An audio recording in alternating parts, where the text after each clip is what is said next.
A ticking time bomb in a pinstripe suit. Now, I'm not sure how or why you got mixed up with this guy, but my advice would be to run while you still can.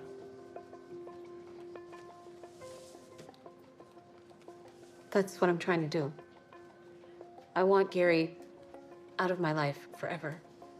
The thing with Jordan Williams, the story checks out. You had nothing to do with it.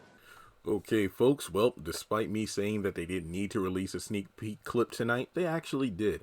It's only about a little under 2 minutes long, but we have a new character named Brenton. He's described as a 36-year-old beautiful black man in a well-tailored suit. He went to law school with Andi, but he now specializes in investigative work.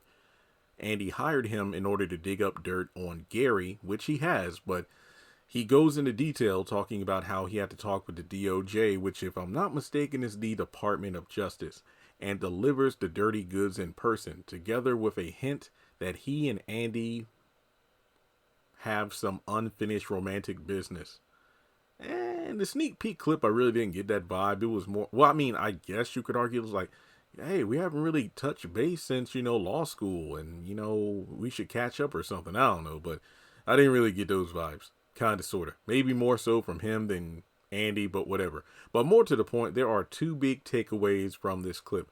First things first, he looked into it and Jordan's story checks out. He is clear. The story that was made up against him with those allegations were false. And even though Andi breathes out a sigh of relief, I still don't think she's trash. Because the fact that she was so selfish that she was going to break up with this man over some allegations before even hearing him out. Then when he asked it, like, look, I need you by me, going through this. No, I just need some more clarity. Basically, that means you didn't take Jordan's alibi at face value. It wasn't good enough. You had to do your own undercover research in order to figure out that he's innocent. Now, whether or not she tells Jordan about Brenton, I have no doubt in my mind she's not. She's just going to act like, you know what? I just decided I believe you. I believe you didn't have anything to do with that girl. That's how Andi does. That's how most of these women do. It's like when Zatima figures out something about Zach, about him not lying or him being set up. She'll never apologize to his face. She'll usually find out through a, third party, and then that's it. Act like she's all, believable, believing from the start.